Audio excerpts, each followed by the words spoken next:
Let me tell you about what happened 2 years ago when my life started falling apart. Back then, my daughter was just 3 years old. Because I had a busy work schedule, I didn't get to spend much time with her. So every moment I did get with her was really special. She was at that age when kids start saying meaningful words, and I treasured those moments.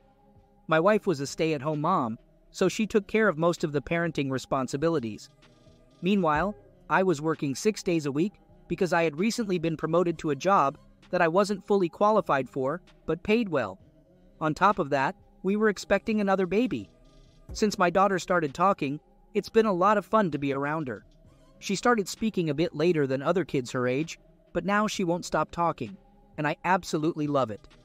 Hearing her talk reminded me why I work so hard every day to provide for my family. One Sunday evening, I was doing my favorite thing of the week, hanging out with my daughter and watching a movie together along with our 6-year-old pit bull.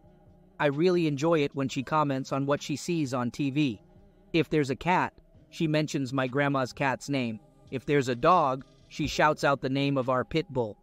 And when she sees someone who looks like me on the screen, she points and says, "Dada," which is her way of saying daddy.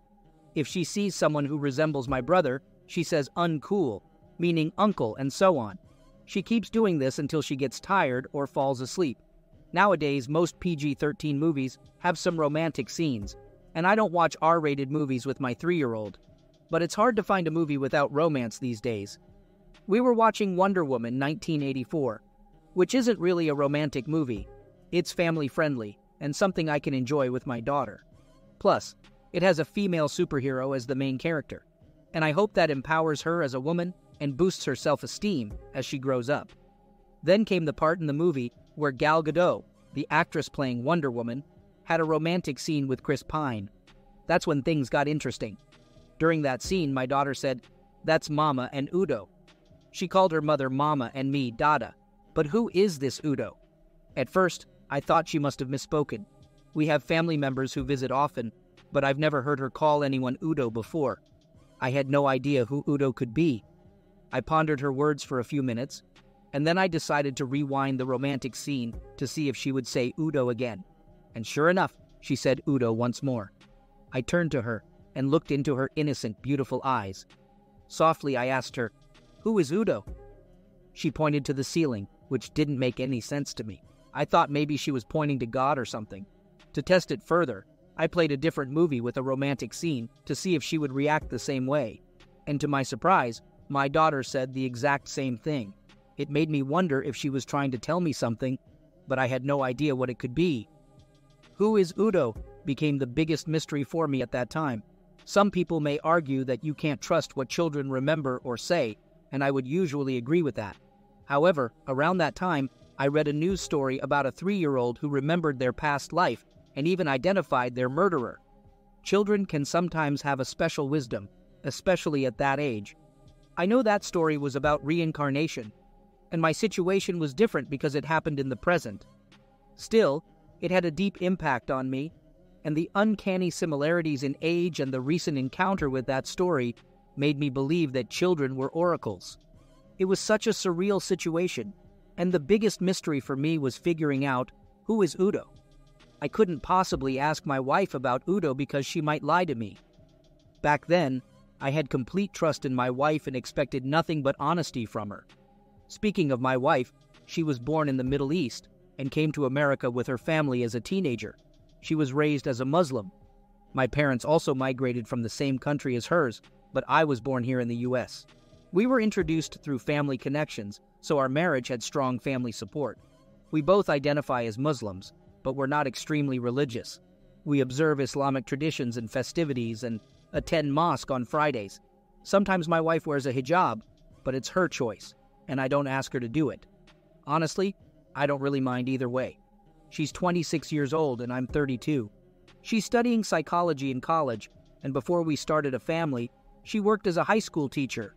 We decided together that she should become a stay-at-home mom and take care of the children. As for me, I work as a financial manager, and I'm relatively young for such a position at a big bank. We moved into our current apartment about 7 months ago because I received a promotion and had to relocate. It came with a significant pay increase of over 40K. Now that we know the background, let's continue. I remember putting my baby to sleep that night and still pondering over who Udo could be. I never thought about confronting my wife because, honestly, accusing her of something so serious without any evidence would be foolish. Besides, my wife was an amazing partner in every way.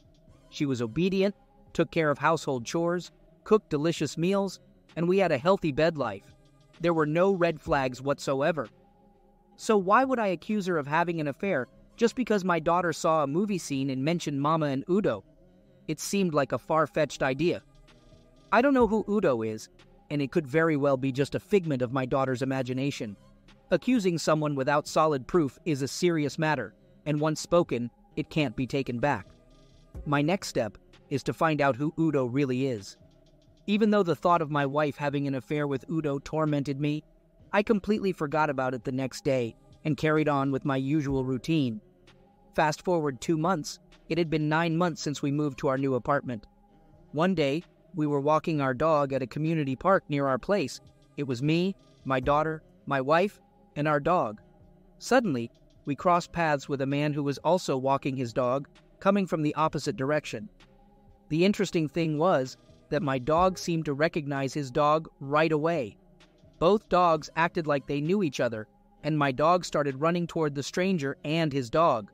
I quickly pulled on the leash to stop my dog. I glanced at my wife, and she was trying her best to ignore what was happening, avoiding eye contact and looking straight ahead. When my daughter saw the man, she called out, "Udo! Udo!" She called him with the same familiarity she would use for any of my relatives that she knows. But the man reacted differently. It was as if he didn't know her at all. He ignored us and continued walking, dragging his dog away, acting like a complete stranger who didn't recognize any of us. I made eye contact with the man, politely smiled at him, and he smiled back before continuing on his way. It was such a strange experience that left me needing an explanation. There was an awkward energy surrounding us. Even though the encounter with this stranger lasted only a few seconds, it felt much longer. I looked at my wife again, and she was still looking straight ahead, as if she hadn't noticed what had just happened. I asked her who the man was and if we knew him.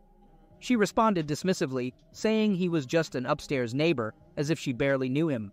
I responded by questioning how our daughter knew his name if he was just an upstairs neighbor.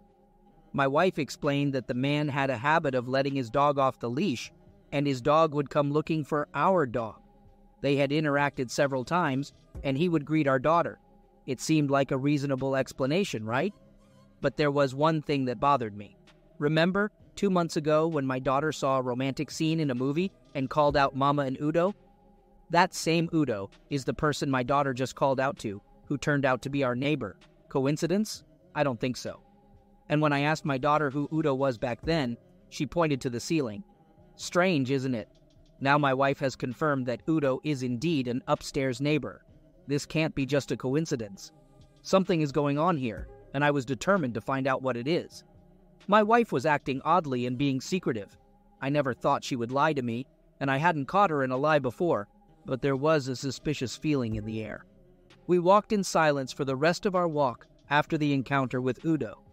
I started thinking about all the what-ifs, and how my life would be turned upside down if my wife was really having an affair. The idea of my wife being close with another man disgusted me. Even though the evidence was only circumstantial, I felt repulsed by the thought. Before we reached our apartment, my wife noticed my awkwardness and asked me what was going on. I simply replied with nothing and remained silent, lost in my thoughts. When we got home, I abruptly asked my wife the name of the man we encountered.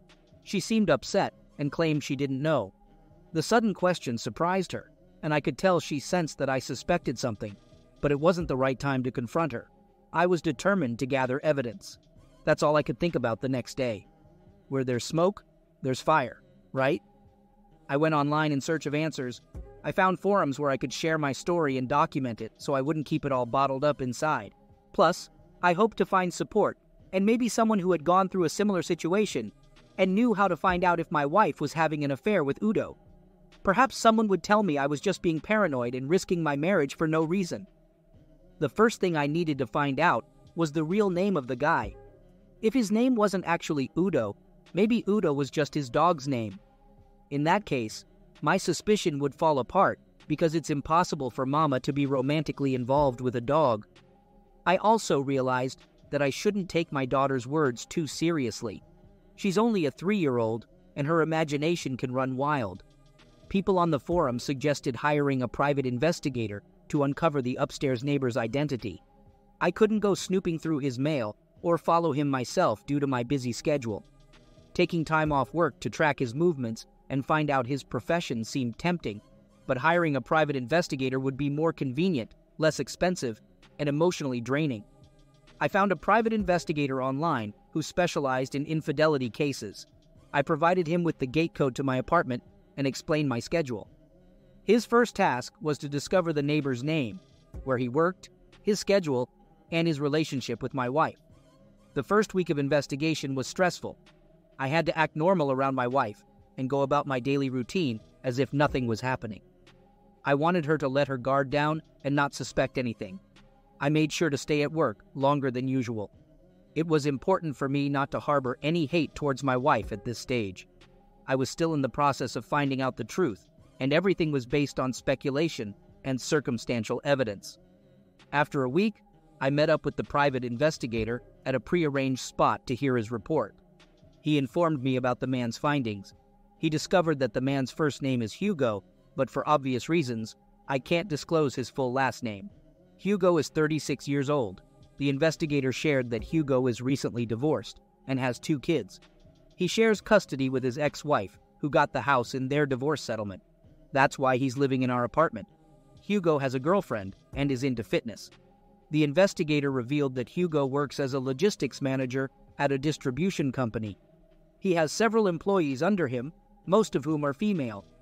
The investigator presented me with a folder containing pictures of my wife and daughter at the dog park, sitting on the same bench as Hugo while their dogs played around. According to the investigator, their interaction appeared friendly, but he didn't witness any physical contact or signs of affection. So far, things were not looking good for my wife. It was troubling to see my wife lying about not knowing him or his name when there were multiple photos of them chatting together. Now, I had strong reason to believe that my daughter was right all along. Hugo sounded a lot like Udo. The most disturbing part was the possibility that my daughter may have witnessed something inappropriate between them. It still bothers me to this day. We have never engaged in such acts in front of our daughter, not even when she was just a few months old. We've always kept our displays of affection private. Even though I would describe our bed life as healthy, we aren't the affectionate type outside of the bedroom. The private investigator asked if I wanted him to continue, and I decided to retain his services for 2 more weeks to see if he could uncover any further information. To be honest, I wasn't entirely sure what else I wanted him to find out. There was no way he would catch my wife and Hugo publicly displaying affection, unless it was happening in my apartment or his. But I was encouraged by the initial debriefing and wanted to dig deeper. During the debriefing the following week, the private investigator observed that Hugo seemed to be involved with multiple women. He witnessed him going out with 3 different women, 2 of whom were his employees working under him, which is a violation in most companies. However, the investigator didn't discover anything new about my wife, apart from the fact that she hangs out with Hugo at the park along with our daughter. In the 3rd week, I asked the investigator to look into those women Hugo was having affairs with and find out if they were married. He found that one of them was married with children, while the marital status of the other woman was single. He couldn't gather any information about the 3rd woman. At this point, I started thinking that Hugo is a terrible person. He's sleeping with other people's wives and abusing his authority at work. Moreover, it's highly likely that he's also ducked my wife. I needed more evidence to confirm if Hugo is having a relationship with my wife. I already had proof of my wife lying, but I wanted to know if she was putting my health at risk and potentially jeopardizing the paternity of our child. The investigator provided me with a hidden camera to install in our house, including our bedroom, along with instructions on how to monitor it remotely. In the 1st week, I didn't see anything suspicious, no signs of Hugo coming to my apartment. The 2nd week yielded the same result. I started considering giving up on the surveillance before my wife discovers the camera. She cleans the entire house every day, making it difficult to maintain its hidden position. I could confront her based on the evidence I already had and file for a divorce, citing her emotional affair as the reason. However, the evidence of infidelity is weak since I only have proof of her lying to me. I could mention what our daughter said, but my wife would deny it, and I don't want to put any strain on their relationship. It's possible they are engaging in their activities at Hugo's apartment, where I wouldn't be able to capture any evidence. There's no way the private investigator could just camp out on the stairs of our apartment building, watching my front door all day. I was ready to throw in the towel, but I couldn't give up now. I decided to give it one more week, and boy did it pay off. It was a roller coaster of emotions as I watched the evidence unfold. I felt a wave of sadness and humiliation, but also a sense of relief that this agonizing 4-month ordeal was finally coming to an end. It had been a whole 11 months since we moved into this apartment. My daughter turned out to be right all along. She had told me about it 4 months ago, and now I finally caught my wife in the act. Let me share what I witnessed on camera after I left for work. My wife took our daughter out for a walk with the dog, and when they returned, they were accompanied by Hugo. Hay entered my apartment together with the dogs. Hugo followed behind my wife, and my daughter was in front of her. Then, I saw Hugo come up from behind and embrace my wife, caressing her and kissing her neck. Then she turned around, and they began passionately kissing each other. The only thing keeping them apart was her 6-month pregnancy, which could potentially be mine or Hugo's. This conclusive evidence gave me the confidence to confront her. Their encounter didn't escalate beyond kissing and touching. Eventually, they separated, and he left. It deeply hurt me to see how she repaid my love and commitment. I treated her with respect, never laid a hand on her in anger, and provided for all her needs. Yet she couldn't remain faithful or give me the loyalty I deserved. Her actions endangered my life by engaging in an affair with a man who had multiple partners, putting me at risk of life-threatening STDs. She betrayed the sole provider for our family. She behaved like a dog and should face the consequences of her actions. It was time to have a serious conversation with her. When I arrived home, I confronted my wife about her relationship with Hugo. She initially denied knowing what I was talking about and acted oblivious. However, the fear in her eyes revealed the truth she was hiding deep inside. Her secret was no longer concealed. I presented her with the pictures of her and Hugo together in the park. It was at that moment she finally admitted to knowing him, but she didn't want me to find out because she feared I would suspect something was going on between them. She kept lying, insisting that they were just talking and nothing inappropriate had occurred. That's when I revealed the existence of the hidden camera, leading to her cries of shock and embarrassment. Initially, I didn't feel angry or overly emotional because I had shed countless tears over the past 2 months. She fell to the floor, prostrating herself and begging at my feet. I asked her how long the affair had been going on, and she confessed that it started 2 months after we moved into the apartment. It had been almost a year since we relocated. Curiosity compelled me to inquire about how it all began.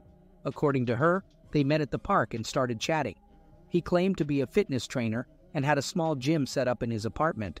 Since she was feeling bored at home, she went upstairs when he invited her, and that's how it all started. These are her words, not mine. It's been over a year since the confrontation, so I'm comparatively calmer now. However, the emotions are still raw, and I continue to feel the pain of my reputation being tarnished by this woman. Even to this day, it feels as though people are looking at me with disdain. There were tears from both of us, and she tried to beg me not to divorce her, saying it would bring disgrace to her and her family. In her presence, I called her parents and shared everything she had done. I was certain that her dad would deal with her before I did if he got hold of her, because she had disrespected his family too. That's what I admire about the old school guys back home. I told my wife that she couldn't continue living with me in my apartment. I couldn't kick her out right away, especially since her name was on the lease. Plus, she was pregnant, though the paternity of the baby was uncertain. I informed her that she would be sleeping in a different room until I found her another apartment to rent. I agreed to cover the rent for 3 months while she searched for a job, and after that, she would be on her own. Some people might expect me to kick her out immediately, but it's not that simple. I need her to take care of our daughter until I find a babysitter. I can't afford to miss work or lose focus because I have a lot of responsibilities, At that time, I didn't know who the pregnancy belonged to, so it was a complicated situation. 2 days later, I helped her find a new apartment and had her sign the divorce agreement. We didn't want to spend too much on lawyers, so we opted for mediation. We were married for 5 years, and she stayed at home for 4 of those years. She earned significantly less than me when she was working. According to the divorce agreement, I was supposed to pay her alimony for 1.5 years. She couldn't go back to her parents or other family members because she was ashamed of what she had done. Pretty much everyone who knew her also knew the reason for our divorce. As for Hugo, we later discovered that the other woman he was involved with also had a boyfriend. So, we shared evidence of their affair with her boyfriend, the co-worker's husband who had kids, and the boyfriend of the other woman who didn't work with Hugo. They all received copies of the proof of their infidelity. We also contacted the HR department and sent them the pictures. We didn't need to remind them that he had violated company policy by sleeping with his subordinates. Fortunately, the company he worked for had a policy against that, and he was eventually fired. I had never really spoken to Hugo before, except for exchanging smiles during the dog walks. But once I was determined, I worked hard and spent a lot of money to ruin his life, just as he had ruined mine. He ended up unemployed and had to move out of that apartment. I'm not sure if he knew I was the one behind it all. I'm sure my ex-wife must have told him something.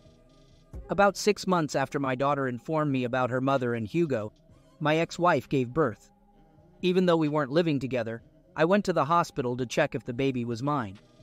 Hugo is Hispanic, and people from my country have a similar complexion, so the baby could easily pass as mine. We decided to do a paternity test, but the results wouldn't be available until the next day. No one was there for the delivery, except me.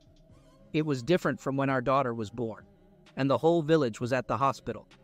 Everyone has pretty much turned their back on her. Her last months of pregnancy were filled with regret and despair. I was only there because there was a chance the baby could be mine. She pleaded for mercy and begged for forgiveness while on the delivery bed, right up until she went into labor. She was relieved to see that I was there. Well, I sent Hugo a letter from the hospital, letting him know that he had a baby. And guess what? He never showed up. Months later, my ex-wife told me that he only started showing interest when she put him on child support. Now, my ex-wife works full-time and leads a difficult life, earning a wage similar to that of a high school teacher. I don't know if I would call it difficult, but compared to her life before, it's definitely challenging. I have full custody of my daughter, even though our divorce agreement stated shared custody. I have a full-time babysitter because I don't want my daughter staying at her rundown apartment. I don't want her to experience a difficult life. I earn enough and work too hard for her to live in such conditions.